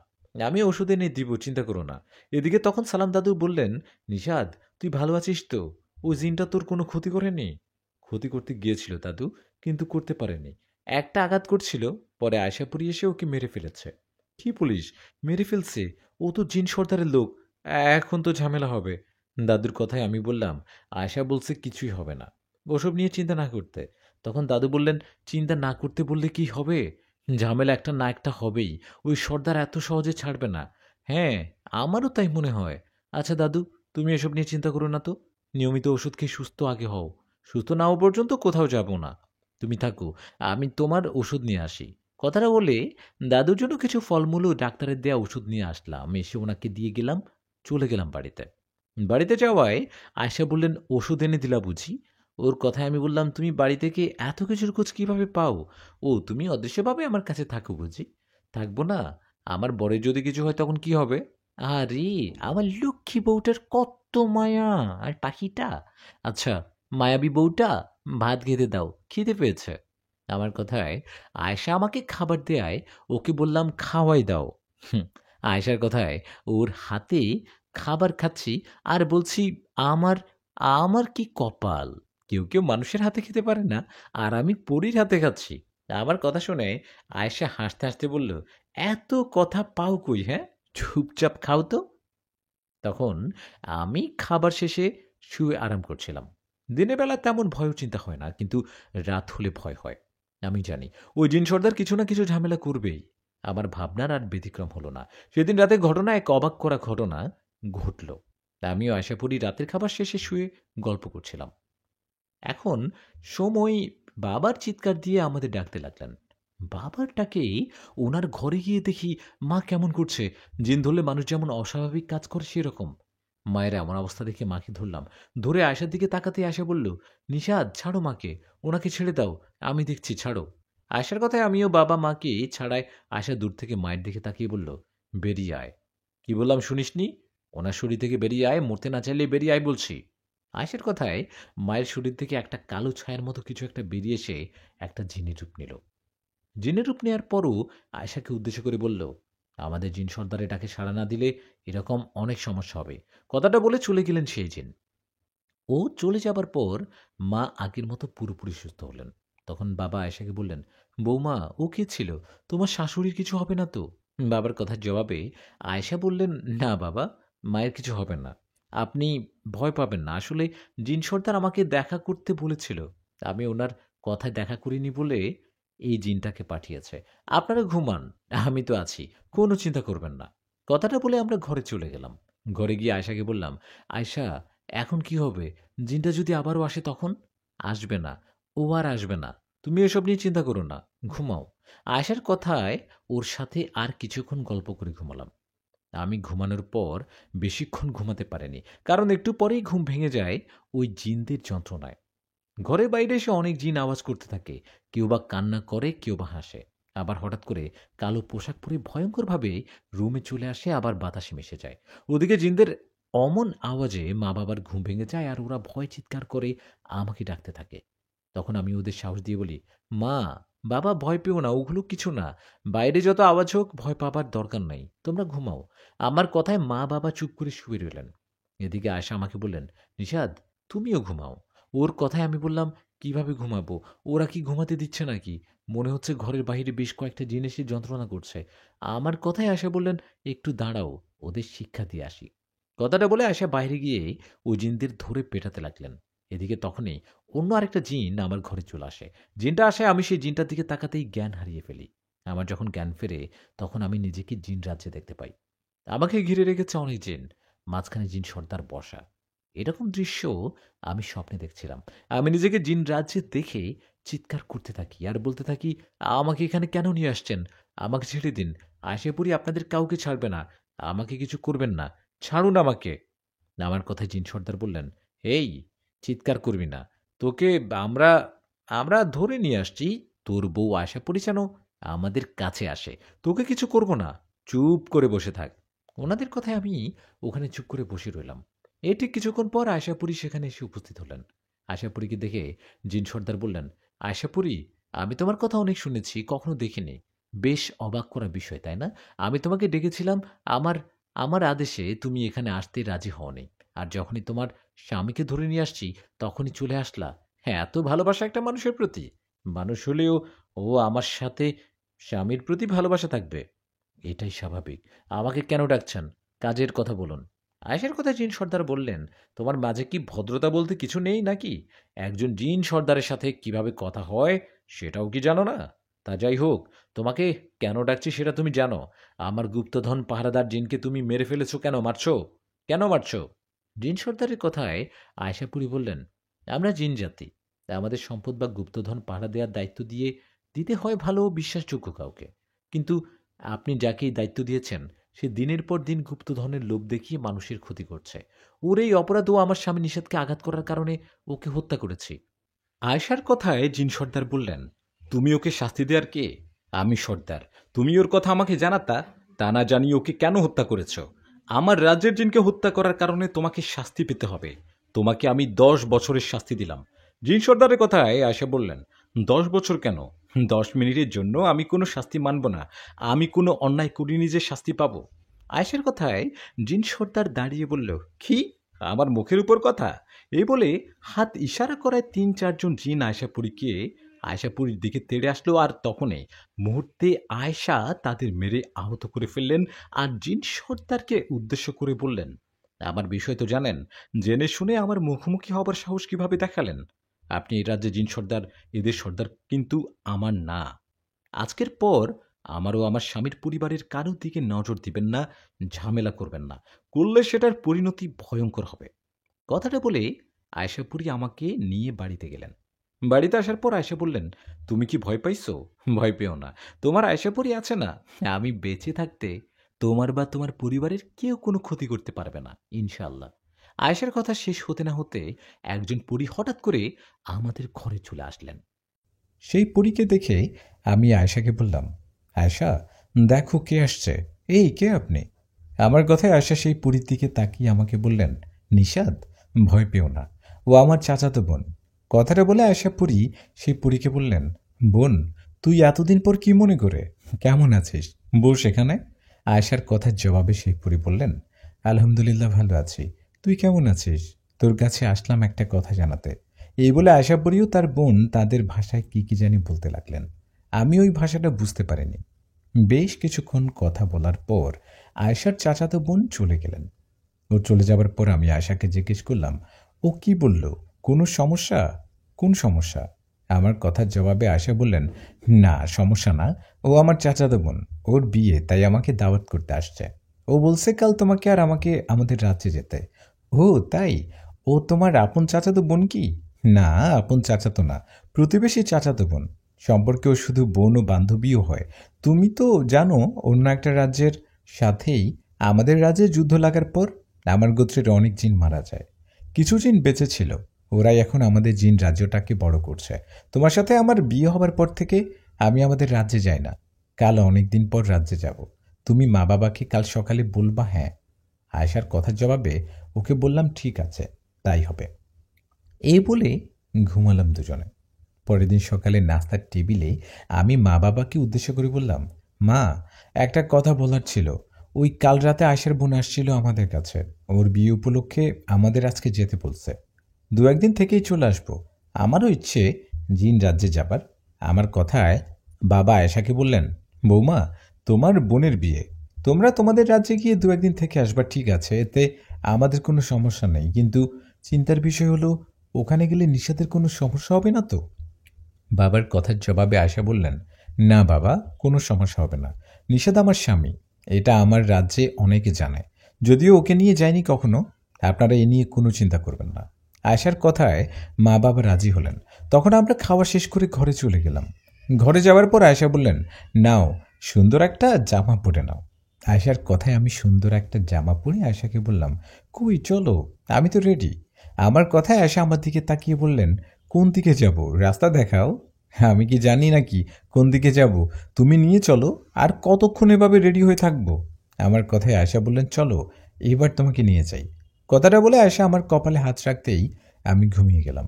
আমার যখন ঘুম ভেঙে গেল, তখন আমি দেখলাম আমার পায়ের কাছে, আমার বুকের উপর, আমার হাতের কাছে বসে আছে কিছু বাচ্চা। আমি ওদের দেখে চিৎকার দিয়ে উঠে দাঁড়িয়ে দেখলাম অদ্ভুত রকম একটা জায়গায়। জায়গাটা সুন্দর। জায়গাটা থেকে বুঝলাম এটা জিন রাজ্য। কিন্তু বাচ্চাগুলো কে? বাচ্চাগুলো আমার দিকে তাকিয়ে আছে। সুন্দর দেখতে বাচ্চাগুলো হঠাৎ ওদের চোখগুলো সাদা হয়ে গেলেও আর দাঁতগুলো বড় হয়ে গেল। বাচ্চাগুলোর এমন ভয়ঙ্কর চেহারা দেখে আমি ভয়ে বললাম, এই দূরে যাও, দূরে যাও, আমার কাছে এসো না। কিন্তু ওরা আমার কথা না শুনে আমার দিকে এগিয়ে আসতে লাগলো। তখন আমি ভয় দিলাম এক দৌড়। ওদিকে বাচ্চাগুলো আমার পিছন পিছন দৌড়াচ্ছে। আমি চিৎকার করছি, কিন্তু ওরা আমার পিছু ছাড়ছে না। ওদিকে তখন আয়েশাপুরি হাসতে হাসতে বলতে লাগলো, ওরা তোমার শালা ও শালি হয়, তুমি ওদের তুলা ভাই, তাই মজা করছে। দৌড়াও যত পারো। আয়েশার কথায় ওকে বললাম, আর পারছি না দৌড়াতে, ওদের থামতে বলো। কিন্তু বাচ্চাগুলো না থেমে দৌড়াতেই লাগলেন। আমি আর কত দৌড়াবো, ওদের সাথে পেরে উঠবো না, তাই থেমে গেলাম। আমি থেমে যাওয়ায় ওরা দৌড়ে এসে আমার শরীরের উপর উঠে বসলো। মনে হচ্ছে আমি একটা গাছ। 7-8টা বাচ্চা এসে শরীরে উঠে মাথায় ঘাড়ে পিঠে বসে আছে। এটা থেকে আশাকে বললাম, দেখো, আমি কি গাছ নাকি? ওই পিচ্চিটার নামও বলছি। আমার কথায় বাচ্চাগুলো বললেন, দুলা ভাই, আমরা নামবো না, আমাদের নিয়ে এভাবেই ঘুরুন। ওদের কথায় আমি আয়শাকে বললাম, এখানে কোথাও নদী নেই, ওদের নিয়ে নদীতে লাফ দিব, তারপর দেখি কিভাবে আমার ঘাড়ে পিঠে বসে থাকে। আমার কথায় আয়েশা হাসতে হাসতে বলল, আছে তো, ওই পাশেই নদী আছে। এদিকে তখন প্রাসাদ থেকে কয়েকজন জিন ও পরী আসলেন। ওরা আসায় বাচ্চাগুলো আমার শরীর থেকে নেমে গেলেন। তখন ওরা আমাকে উদ্দেশ্য করে বললেন, কেমন আছো বাবা? তোমার মা বাবা ভালো আছেন? ওদের কথা শুনে আয়েশার দিকে তাকাতে আয়েশা বললেন, ওরা আমার চাচা, যাদের মেয়ের বিয়ে খেতে আসছে। আয়েশার কথায় ওনাদের কি বললাম, আলহামদুলিল্লাহ ভালো আছি, মা বাবাও আলহামদুলিল্লাহ ভালো। আপনারা কেমন আছেন? তখন ওরা বললেন, আমরাও আলহামদুলিল্লাহ ভালো আছি, আসো তোমরা ভিতরে আসো। এই বলে আমাকেও আয়েশা পরীকে নিয়ে ভিতরে গেলেন আর খাবার খেতে দিলেন। খাবার শেষে আয়েশা আমাকে তাদের রাজ্যের বিভিন্ন সুন্দর সুন্দর জায়গা ঘুরে দেখালেন। এভাবে সেদিনটা কেটে গেল। পরের দিন ওর বোনের বিয়ে। বিয়ে উপলক্ষে চারিদিকে অনেক সুন্দর সাজানো হয়েছে। আমি চারিদিকটা ঘুরছি আর দেখছি। আজকে আয়েশাও অনেক সেজেছে, দেখতে ভালো লাগছে। আমি জিনপরিদের বিয়ে দেখিনি, তাই আয়েশাপুরীর সাথে বসে ওর চাচাতো বোনের বিয়ে দেখছি। বিয়ে দেখা শেষে আমরা অনেক মজার মজার খাবার খেলাম। বিয়ে উপলক্ষে অনেক জিনপরি আসছে ওখানে। আমার বেশ ভালোই লাগছিল। আমি সবাইকে দেখছি। এমন সময় আয়েশা আমার কাছে এসে বসলো। নিশাদ, আমাকে ছেড়ে কোথাও যাবে না, আমার কাছাকাছি থাকবে। আয়েশার কথায় ওকে বললাম, কেন? এখানে তো সবাই আমাকে চেনে, আমাকে তো ওরা কিছু করবে না। আমার কথায় আয়েশা বললেন, হ্যাঁ সেটা ঠিক, কিন্তু আমি এখানে কিছু জিনদের ঘুরতে দেখছি, যারা এই রাজ্যের না, এরা মনে হয় ওই জিন সর্দারের পাঠানো জিন। তোমার আমার উপর নজর দিতে আসছে হয়তো, তাই বললাম আমাকে রেখে দূরে যাবে না। আয়েশার কথায় ওকে বললাম, ঠিক আছে, আমি বিয়ে দেখি, একটু পর তো বিয়ে চলে যাবে তাই না? আমার কথায় আয়েশা বলল, হ্যাঁ বিয়ের কাজ শেষ হয়েছে, একটু পর চলে যাবে। আমি আয়েশার কথা মতো সেখানে দাঁড়িয়ে বিয়ে যাওয়ার জন্য অপেক্ষা করছিলাম। এভাবে বেশ কিছুক্ষণ থাকার পর বিয়ে চলে গেল। বিয়ে চলে যাওয়ায় আমি আয়েশাকে খুঁজতে লাগলাম, কিন্তু আয়েশাকে কোথাও পাচ্ছিলাম না। আয়েশাকে কোথাও না পেয়ে দু একজনকে জিজ্ঞেসও করলাম, কিন্তু ওরা বললেন ওরা জানে না। আয়েশাকে না পেয়ে চিন্তায় পড়ে গেলাম। এখন জিনরাজ্যে ওকে কিভাবে খুঁজি, কোথায় যে গেল? এইভাবে ওকে খুঁজতে বেশ কিছুক্ষণ পর আয়েশা আমার কাছে আসলেন।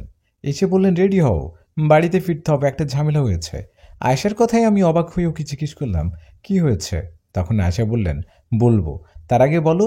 চাচি, চলো না চাচির কাছে বিদায় নিয়ে আসি। এই বলেই আয়েশা ওর চাচা চাচির কাছে গেলেন আর বললেন, চাচা বিয়ে তো চলে গেল, এখন আমাদের আসতে হবে, আমি আবারও সময় করে আবার আসবো। আয়েশার কথায় ওর চাচা বললেন, অবশ্যই আসবে, তুমি তো অনেকদিন ধরে আমাদের রাজ্যে আসো না, আমি তো তোমার বাবার মতো, আমাদের মাঝে মধ্যে দেখতে এসো। ওদের কথায় আয়েশাও আমি ওদের কাছে বিদায় নিয়ে আবার আমার বাড়িতে চলে আসলাম। বাড়িতে যখন আসি তখন সন্ধ্যা। আমি বাড়িতে এসে মা বাবাকে বাড়িতে দেখতে পারি না।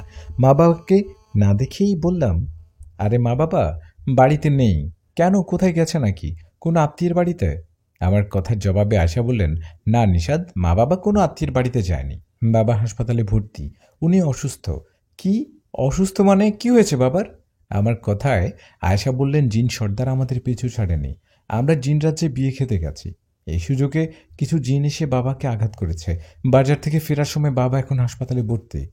আয়শার কথায় ওকে জিজ্ঞেস করলাম, বাবা এখন কোন হাসপাতালে? তখন আয়শা আমাকে হাসপাতালের ঠিকানা দিলেন, দিয়ে বললেন, তুমি হাসপাতালে যাও, আমি একটু পর আসছি। আয়শার কথায় আমি কোনো কথা না বাড়িয়ে হাসপাতালে চলে গেলাম। এদিকে আয়শা চলে গেল ওই জিন সর্দারের কাছে। ওনার কাছে যাবার পর জিন সর্দার বললেন, আয়শাপুরি তুমি আসছো, আমি জানতাম তুমি আসবে, তোমাকে যে আসতে বাধ্য করছি। ওনার কথায় আয়শা বললেন, আমার জন্মদাতা মা বাবাকে হারিয়েছি অনেক দিন হলো, মা বাবা ও আপনজনদের হারানোর পর অনেক একা হয়ে গিয়েছিলাম। মা বাবাকে হারানোর পর নিশাদ আমার জীবনে আসে, ওর সাথে আমার বিয়ে হয়, আমি ফিরে পাই, আবার আমার আপনজনদের ফিরে পাই, আমার আমার মা বাবাকে ফিরে পাই। নিশাদের মা বাবাই আমার মা বাবা, আর আপনি আমার বাবাকে আঘাত করেছেন, কেন করেছেন এটা? আয়েশার কথায় জিন সর্দার বললেন, কেন, এতে তোমার ব্যথা লাগছে বুঝি? তুমি আমার আদেশ অমান্য করেছ, আমাকে সবার সামনে অপমান করেছে, এর প্রতিশোধ কি আমি নিব না ভাবছিস? আমি তোর বাবাকে আঘাত করছি, এখন তোর মা, তোর স্বামী, সবাইকে আঘাত করব, কাউকে বাঁচিয়ে রাখবো না, সবাইকে মেরে ফেলবো। জিন সর্দার সবাইকে মেরে ফেলবো কথাটা বলছে মাত্র তখনই আশাপুরি জিন সর্দারের বুকে পা দিয়ে আঘাত করে ফেলে দিলেন। আয়শার আঘাতে জিন সর্দার পড়ে গেলেন। এরপর আশাপুরি জিন সর্দারকে একের পর এক আঘাত করতে লাগলেন। এই দৃশ্য দেখে আশপাশে সকল জিনেরা ভয় কাঁপতে লাগলেন। ভয় কেউ এগিয়ে আসছে না। যেখানে জিন সর্দারকে আঘাত করছে সেখানে ওরা কিছুই না। আয়শাপুরীর আঘাতে জিন সর্দার অনেক আহত হয়ে পড়ে রইলেন। তখন আয়শা বললেন, সম্মান করছিলাম, সম্মান রাখলেন না, শেষবারের মতো ছেড়ে দিলাম, এরপর আমার পরিবারের উপর কোনো ঝামেলা করলে, আক্রমণ করলে সেদিন মেরে ফেলব। কথাটা বলে সোজা হাসপাতালে চলে আসলেন আয়শা।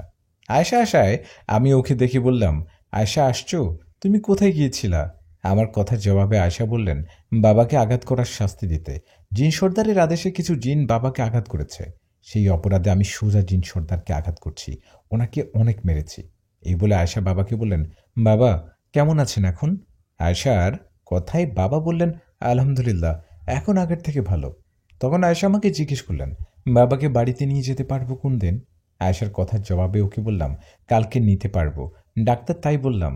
আমার কথায় আয়শা কিছু না বলে বাবার পাশে বসে রইলেন। এভাবে সেই রাতটা পার করলাম। পরের দিন কথা মতো বাবাকে নিয়ে গেলাম বাড়িতে। বাড়িতে আসার পর আমি কোথায় বের হতাম না। আশাপুরিও সবসময় বাড়িতে থাকতো। কি জানি জিন সর্দার আবার কোনো ঝামেলা করতে আসে কিনা, এই ভেবে সেদিনটা বাড়িতে কাটিয়ে দিলাম।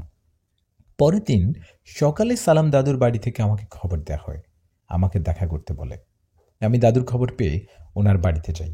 আমি সালাম দাদুর বাড়িতে যাবার পর দাদু আমাকে দেখে বলে, নিশাদ আসছিস, আয় ভিতরে আয়। দাদুর কথায় ঘরে ঢুকেই অবাক হয়ে গেলাম, কারণ আমি ঘরে ঢুকে দেখি দাদিকে দড়ি দিয়ে বেঁধে রাখছে। দাদির এই অবস্থা দেখে আমি দাদার দিকে তাকাতেই দাদা বলল, এই জন্য দাদুর কথায় ওনাকে বললাম ভালো করছো। তা দাদু, তুমি জিনটাকে ছাড়ানোর চেষ্টা করলা না? আমার কথায় তখন দাদু বললেন, করছি তো, কিন্তু কাজ হচ্ছে না। আমি অনেকভাবে জিনটাকে ছাড়ানোর চেষ্টা করেছি, কিন্তু ও ছাড়ে না। আর একটুর জন্য ছেড়ে গেলেও পরে আবার এসে ধরে। তাহলে তো বিষয়টা সিরিয়াস। তুমি কত জিন ধরার রোগীর চিকিৎসা করো, আর তোমার বউকে ধরা জিনকে কিছুই করতে পারছো না। আমার কথার জবাবে দাদু বললেন, কি করব বল, জানিস, উপায় না পেয়ে বড় বাবা জিনকে স্মরণ করছি। পরে একজন জিন এসে বলল, বড় বাবা একটু অসুস্থ, উনি 2-1 দিন পর আসবেন। 1 মিনিট, বড় বাবা জিনের বিষয় যারা জানেন না ওনার বিষয়ে একটু বলি। বড় বাবা জিন একজন বয়স্ক ও শক্তিশালী জিন। সালাম দাদুর সাথে ওনার ভালো পরিচয়, বন্ধুত্ব। সালাম দাদু বড় কোনো সমস্যায় পড়লেই বড় বাবা জিনকে ডাকেন আর সাহায্য নেন। আশা করি বুঝতে পারছেন। এখন গল্পে ফিরি। এ বলে সালাম দাদু আরও বললেন, বড় বাবা জিন তো 2-1 দিন আসতে পারবে না, তাই তোকে খবর দিলাম, তুই আয়শাকে ডাকতো, দেখি আয়শা এসে কি বলে। দাদুর কথায় আমি আর কথা না বাড়িয়ে আয়েশাকে স্মরণ করলাম, ডাকলাম। আমার ডাকে আয়শা ওখানে চলে আসলেন। ও আশায় আমি দাদিকে দেখে সব ঘটনা খুলে বললাম। তখন আয়শা পড়ি দাদির দিকে তাকিয়ে দাদির ভিতরে থাকা জিনটাকে উদ্দেশ্য করে বললেন, কে তুই? আয়শার কথায় ওই জিনটাকে বললেন, আয়শা আমি কে সেটা খোঁজ নিয়ে দেখ। সে জিনের কথা শুনে আয়শাপুরী কিছুক্ষণ চুপ থেকে বললেন, তোর কণ্ঠ শুনে কেমন সন্দেহ হচ্ছে, তুই আসল রূপে কথা বল। আমার মনে হচ্ছে তুই কোনো ডাইনি, তুই একটা মহিলা জিন। আয়শার কথায় আমিও সালাম দাদু অবাক, তাহলে ও কোনো জিন না। ওদিকে দাদির ভিতর থেকে সেই ডাইনি এবার ওর আসল কণ্ঠে কথা বলে উঠলেন। ডাইনি বললেন, আয়শা তুই অনেক চালাক, কত সহজে আমাকে ধরে ফেললি। ওর কথায় আয়শা বললেন, কে তুই? তুই ওনাকে ধরছিস কেন? তোকে কে পাঠিয়েছে? তোর তো এখানে এমনি এমনি আসার কথা না। আয়শার কথায় ওই ডাইনি বললেন, আমি আসছি আমার কাজ করতে। কি কাজ সেটা তোকে বলবো না, শুধু এটা জেনে রাখ, আমি যার পেছনে লাগি তাকে ছেড়ে দেই না, ওর জীবন শেষ করে তবেই আমি যাই। তখন আয়েশা বললেন, তুই কি আমার বিষয় জানিস না? তুই এখনই এনার শরীর থেকে বেরিয়ে যাবি নাকি আমার হাতে মরবি? আয়েশার কথায় হঠাৎ সেই ডাইনি চুপ হয়ে গেল। তখন দাদি জ্ঞান হারিয়ে বিছানায় পড়ে গেল। দাদির এমন অবস্থা দেখে আমরা বুঝতে পারলাম ডাইনি দাদির শরীর থেকে চলে গেছে। এই ভেবে দাদিকে স্পর্শ করতে যাবে এমন একটা অবস্থায় দাদি আবার উঠে দাঁড়ালেন আর হাসতে হাসতে বললেন, আয়েশা কি ভেবেছিস তোর কথায় আমি ভয় পেয়ে চলে যাব? আমি তোকে ভয় পাই না, উল্টো তুই আমাকে দেখে ভয় পাবি আমার আসল পরিচয় জানলে। সেই ডাইনির কথায় আয়েশা সালাম দাদুকে বললেন, দাদু জমজমের পানি আছে না, ওগুলো এনার উপর ছিটিয়ে দাও তো, তারপর দেখছি ও কতটা শক্তিশালী। আয়েশার কথায় সেই ডাইনি বললেন, আমার শক্তি দেখবি? দেখবি আমার শক্তি, দেখ তোকে এক ঝলক দেখাই, দেখ আমি তোদের জীবন কিভাবে অতিষ্ঠ করে তুলি। কথাটা বলে ডাইনি এবার সত্যি সত্যি দাদির শরীর থেকে চলে গেলেন। ডাইনি চলে যাবার কয়েক সেকেন্ড পর বাবার কল আসলো। বাবার কল আসে আমি রিসিভ করতেই বাবা বললেন, বাবা নিষাদ দৌড়ে বাড়িতে আয়, তোর মায়ের শরীরে জিন ভর করছে, ওকে আটকে রাখা যাচ্ছে না। আমি তো অসুস্থ, ওকে আটকে রাখতে পারছি না, তাড়াতাড়ি আয়। বাবার কথায় আয়শার দিকে তাকাতেই আয়শা বললেন, চোখ বন্ধ করো, আমি না বললে চোখ খুলবা না। আয়শার কথায় আমি চোখ বন্ধ করায় আয়শা আমার হাত ধরলেন আর ঝড়ের বেগে আমাকে নিয়ে আমার বাড়িতে আসলেন। বাড়িতে আসায় আমি দৌড়ে মায়ের ঘরে গেলাম। গিয়ে দেখি মা দাদির মতো ছটফট করছে।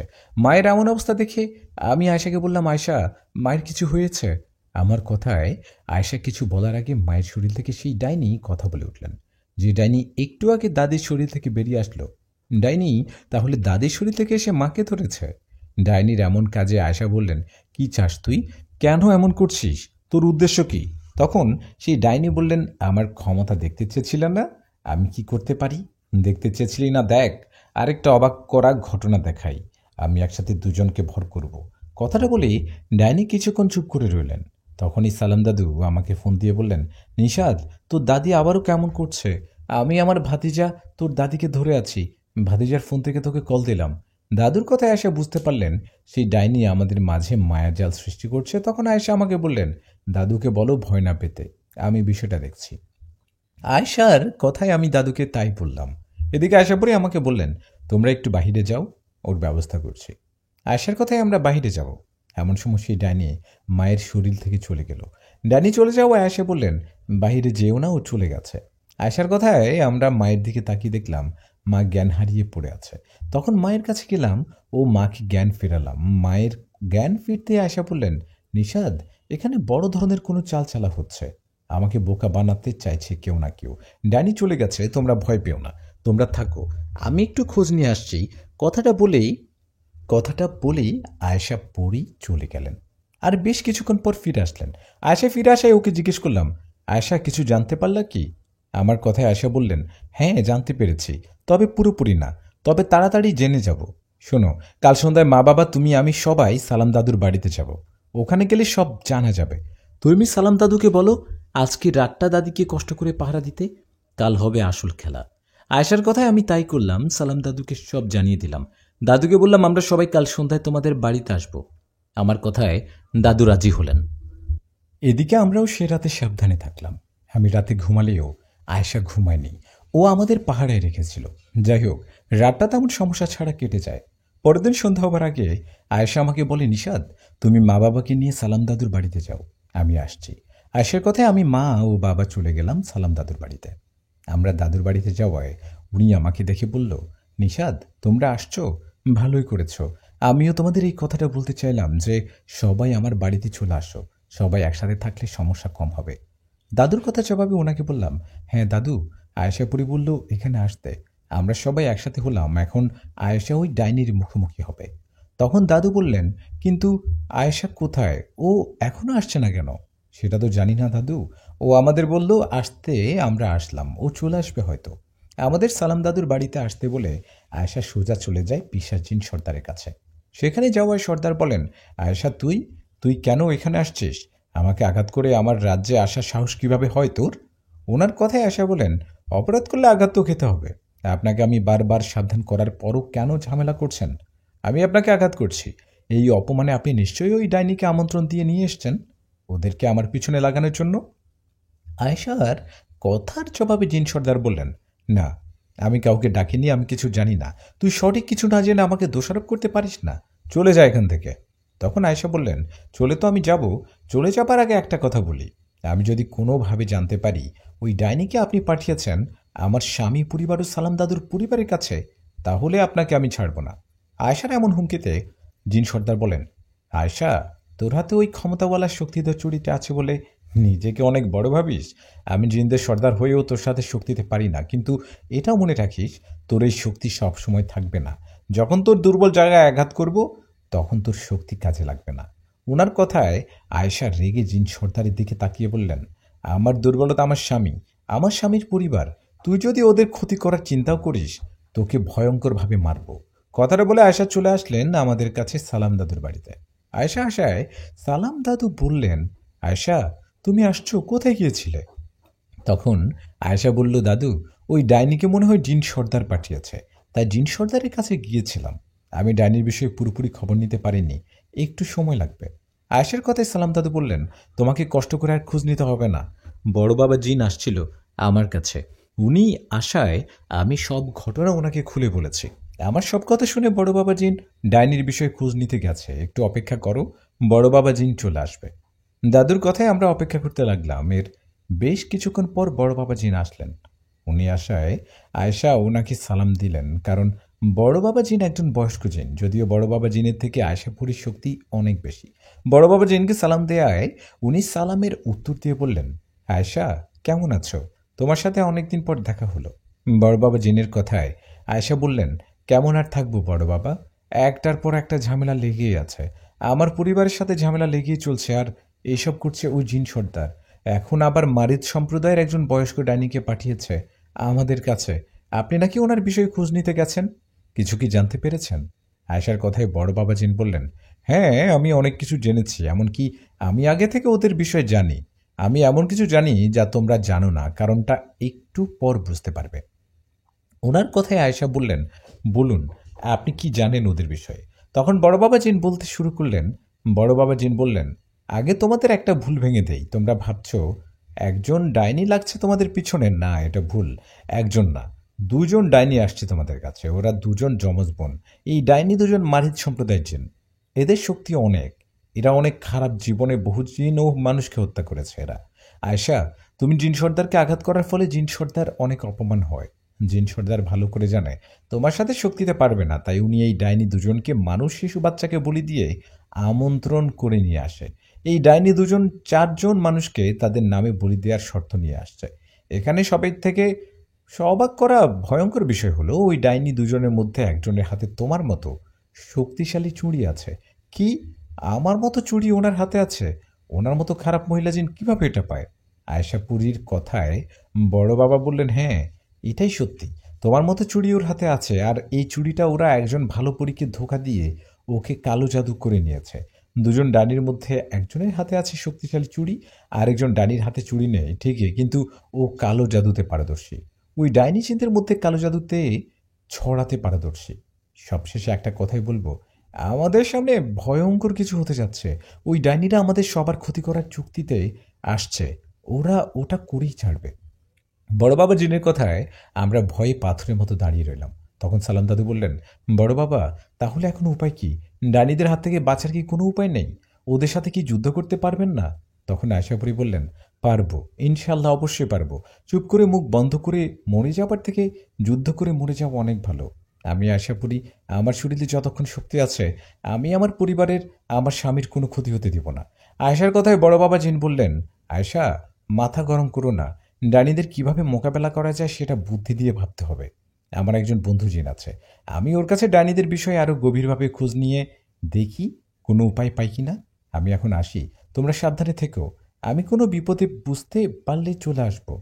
এই বলেই বড় বাবা জিন চলে গেলেন। উনি চলে যাবার পর আয়শা বললেন, আজকে রাত এখানেই থাকতে হবে। দুই পরিবার আলাদা হওয়া যাবে না। যে কোনো সময় ওই ডাইনি এখানে আসতে পারে। আয়শার কথা শেষ হতে না হতে ডাইনি দুজন চলে আসলেন সেখানে। আর আমাদের চোখের সামনে মুহূর্তে জায়গাটা কেমন পাল্টে গেল। আমরা তো বাড়িতে ঘরের ভিতর ছিলাম, কিন্তু এখন মনে হচ্ছে অন্য একটা জায়গায় চলে আসছি। নিজেদের অন্য জায়গায় দেখে আমি, মা বাবা সবাই ভয়ে আয়শার কাছাকাছি গিয়ে দাঁড়ালাম। তখন আয়শা বললেন, তোমরা ভয় পেও না, আমি তো আছি, আল্লাহর রহমত তোমাদের কিছু হবে না। এদিকেই তখন আমাদের সামনে এসে দাঁড়ালেন দুজন ডাইনি জিন সর্দার ও কিছু জিন। এই প্রথম আমরা ডাইনি দুজনকে দেখলাম। ওদের চেহারা বৃদ্ধা বুড়িদের মতো, পাকা চুল, মুখটা ভয়ঙ্কর, হাতের আঙ্গুলগুলোও অনেক ভয়ঙ্কর। ওরা আমাদের সামনে এসে ডাইনির মধ্যে একজন বলে উঠলেন, আয়শাপুরি তোর কথা আমি অনেক আগে শুনেছিলাম। আমার ইচ্ছা ছিল তোর মুখোমুখি হওয়ার, কিন্তু সেটা হয়ে ওঠেনি। কিন্তু আজ তোর মুখোমুখি হয়েছি। ওই জিন সর্দার আমাদের আমন্ত্রণ দিয়ে নিয়ে আসছে, ওর সাথে চুক্তি করেই আমরা আসছি। অবশ্য আমাদের দুই বোনের তোর কাছে আসার আরেকটা কারণও আছে, আর সেটা হলো তোর হাতের চুড়িটা নেয়া। তোর মতো একটা পরীকে আমরা কালো জাদুর মাধ্যমে বোকা বানিয়ে ওর থেকে এই চুড়িটা নিয়েছি। আমার হাতে চুড়িটা আছে, কিন্তু আমার যমজ বোনের হাতে কোনো চুড়ি নেই। এখন তোর হাতে চুড়িটা নিয়ে আমার বোনের হাতে পরাবো, তারপর আমরা দুই বোন হয়ে যাব অনেক শক্তিশালী। পুরো জিন রাজ্য শাসন করব আমরা। সেই ডাইনির কথা শেষ হতে জিন সর্দার বললেন, ডাইনি আমি তোমাদের দুই বোনকে চুক্তি করে নিয়ে আসছি। তোমরা আমার হয়ে কাজ করলে তোমাদের 4 জন মানুষকে দিব, মানে মানুষকে বলি দিব। তোমার ওদের রক্ত খাবে তোমরা। এর মধ্যে 2 জন মানুষ শিশুকে আমি ধরে এনে বলি দিয়ে তোমাদের দিয়েছি, বাকি রইল আর 2 জন মানুষ। আমি এই আশাপুরীর স্বামী নিষাদ ও সালাম কবিরাজকে তোমাদের নামে বলি দিব। এতে আমার রাগ, আমার প্রতিশোধ নেওয়া হবে। আর তোমরা আশাপুরীকে মেরে ওর হাতে চুড়িটা নিবে, এতে তোমাদেরও কাজ হবে। ওদের এমন কথায় আশাপুরী বললেন, তোদের এই স্বপ্ন কখনো পূরণ হবে না। আমি আশা করি আমি আমার পরিবারকে রক্ষা করতে জীবন দেব। তোদের ভালোই ভালোই বলছি, এখান থেকে চলে যা। আয়েশার কথায় ডাইনি বললেন, যদি চলে না যাই কি করবি? মেরে ফেলবি আমাদের? আয়েশা, ভুলে যাস না, তোর আর আমার শক্তি সমান সমান। তুই আমার সাথে যুদ্ধ করতে আসলে দুজন সমানভাবে লড়ব। তখন তোর স্বামী, শ্বশুর, শাশুড়ি ও সালাম কবিরাজের কি হবে? ওদের তো আমার বোন ও জিন সর্দার মেরে ফেলবে। তাই তোকে তোকে একটা সমাধান দেই। তুই তোর স্বামী ও কবিরাজকে রেখে ও তোর হাতে চুড়িটা আমাদের দিয়ে এখান থেকে পালিয়ে যা। তোকে আমরা জানে মারব না। ওর কথায় আয়েশা বললেন, পরীর প্রেম কখনো মিথ্যা হতে পারে না। আয়েশা পরী ভালোবেসে কখনো কাউকে ধোকা দেয় না। আমার স্বামী আমার সব। আমি মরব, তবু ওর কিছু হতে দিব না। তোরা চলে যা, আমি ওদের কিছু হতে দিব না। আয়েশার কথায় ডাইনি দুজনের মধ্যে যে ডাইনিটা কালো জাদুতে পারদর্শী, সে ওখানে বসে পড়ল আর চোখ বন্ধ করে বিড়বিড় করতে লাগলো। এই ঠিক কিছুক্ষণ পর জানি না আমাদের কি হলো, আমরা মনে হয় বেহুশ হয়ে গেলাম। আমাদের যখন হুঁশ ফেরে তখন আমি দেখি আমিও সালাম দাদু অন্য আরেকটা জায়গায়, খুব ভয়ঙ্কর ছিল জায়গাটা, আমাদের সামনে বসে একটা ডাইনি। আমরা ডাইনিকে দেখে জিজ্ঞেস করলাম, আমরা কোথায়? এটা এটা কোন জায়গা? আয়শা, তুমি কোথায়? আমাদের কথায় ডাইনি বলল, তোদের অন্য কোথাও নিয়ে আসছি। এখন তোদের বাঁচাতে এখানে আয়শাপুরি আসলে ওকে মেরে ফেলবো, তোদের সাথে তোদেরকেও। ডাইনির কথায় আমরা চিৎকার করতে লাগলাম, কিন্তু এতে কোনো লাভ হলো না। ওদিকে ডাইনি আমাদের সেখান থেকে নিয়ে আসায় আয়েশাপুরি বিষয়টা বুঝতে পারে। আমার মা বাবা ভয় পাবে বলে আয়েশা মা বাবাকে নিয়ে বাড়িতে যান। বাড়িতে গিয়ে আয়েশা মা বাবাকে বলেন, আমার তো জন্মদাতা মা বাবা নেই, আপনাদের মা বাবা হিসেবে মানি। আমার জন্য দোয়া করবেন, আর নিষাদের জন্য চিন্তা করবেন না। আমি ওকে ফিরিয়ে নিয়ে আসতে যাচ্ছি। কথাটা বলে আয়েশা আমাদের কাছে চলে আসলেন। আমাদের কাছে আসার আগে আয়েশা একটা কাজ করছেন। কি কাজ সেটা পরে জানতে পারবেন। আমার এখানে আয়েশাপুরি একা আসেনি। বড় বাবা জিন ও বড় বাবা জিনের কিছু অনুসারী জিনও সাথে আসছে। ওরা আসায় জিন সর্দার বললেন, আয়েশাপুরি, আমাকে আঘাত করার ফল আজকে পাবি। এখন তোর সামনে তোর স্বামী ও সালাম কবিরাজকে বলি দিব। ওদের মৃত্যু দেখার পর তোর মৃত্যু দেখব। জিন সর্দারের কথায় একজন ডাইনি বসে আবারও বিড়বিড় করতে লাগলেন। এমন সময় দুজন জিন এসে আমাকে ও সালাম দাদুকে ধরলেন, ধরে ডাইনির সামনে শুয়ে দিলেন। আমাদের শুয়ে দেওয়ার পর ডাইনি আমাদের বলি দিবে, এমন সময় আয়েশাপুরি সেই ডাইনিকে এমন জোরে আঘাত করলেন যে ডাইনির ডিগবাজি দিয়ে পড়ে গেলেন সেখানে। এদিকে তখন যে ডাইনির হাতে চুরিটা ছিল, ও এসে আক্রমণ করলো আয়েশাপুরীর উপর। শুরু হলো আয়েশাপুরীর সাথে সেই ডাইনির লড়াই। দুজনের সমান তালে লড়াই করছে। এদিকে কালো জাদু করে ডাইনির সাথে যুদ্ধ করছেন বড় বাবা জিন ও জিন সর্দার, ও বাকি জিনদের সাথে যুদ্ধ করছেন বড় বাবার অনুসারী জিনগুলো। এই লড়াইয়ে কিছুক্ষণের মধ্যে দুর্বল হয়ে পড়লেন বড় বাবা জিন ও তার অনুসারীরা। ওদের অবস্থা খারাপ দেখে আয়েশাপুরি একটা কাজ করলেন। আয়েশাপুরি সেই ডাইনির হাতের চুড়িটার সাথেও হাতের চুড়িটা লাগিয়ে দিলেন। দুটো চুড়ি একসাথে হওয়ায় সেখানে একটা বিদ্যুৎ চমকানোর মতো আলো হলো, আর দুজনে সেখান থেকে বাতাসে মিশে গেল। দুজনের কাউকে দেখা যাচ্ছিল না। তখন কোথায় গেল ওরা? আয়েশা কোথায় গেল? আয়েশাপুরিও একজন ডাইনি না থাকায় এদিকে বড় বাবা জিন ওদের সাথে যুদ্ধ করে যাচ্ছে। এমন সময় সালাম দাদু তার করে নিয়ে আসা জমজমের পানিতে দোয়া কালাম পড়ে ফুঁ দিলেন। শুধু তাই নয়, সেখানে থাকা মাটির গুঁড়ো নিয়ে সেখানে কি কি জানি পড়তে লাগলেন।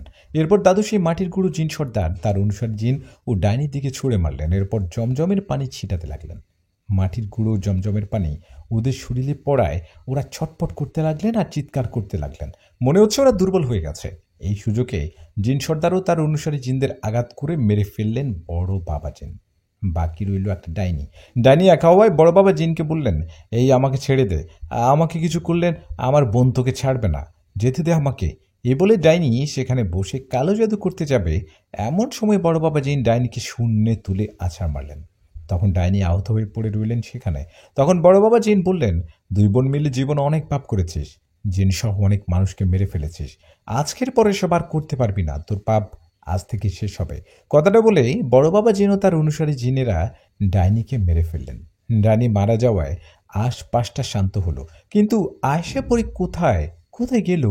আয়েশাকে না দেখে বড় বাবা জিনকে বললাম, বড় বাবা, আয়েশা পরি কই? আমার কথার জবাবে বড় বাবা জিন বললেন, সেটা আমি বলতে পারবো না। ওদের দুটো চুড়ি একসাথে লাগার পর ওরা মিশে গেছে, জানি না তারপর ওদের কি হলো। চলো বাড়িতে চলো। বড় বাবা জিনের কথায় সালাম দাদু বললেন, নিষাদ চলো। না দাদু, আমি যাব না। আয়েশাপুরীকে ছাড়া আমি যাব না। আয়েশা কোথায়? তুমি, তোমার অনেক ভয় করছে, তুমি আসো। কিন্তু আমার কথায় আশা আসলেন না। তখন বড় বাবা জিন আমাকে বললেন, নিশাদ, তোমার আশাপুরী যদি বেঁচে থাকে তাহলে তোমার কাছে আসবে, চলো তোমাদের বাড়িতে রেখে আসি। কথাটা বলে বড় বাবা জিন আমাদের বাড়িতে রেখে গেলেন।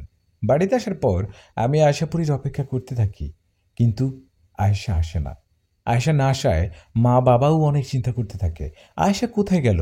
আয়েশা না আসার চিন্তায় চিন্তায় আমি সে রাতে না খেয়ে শুয়ে ওর জন্য অপেক্ষা করি, কিন্তু সারা রাত কাটিয়ে যাবার পরও আয়েশা আসে না।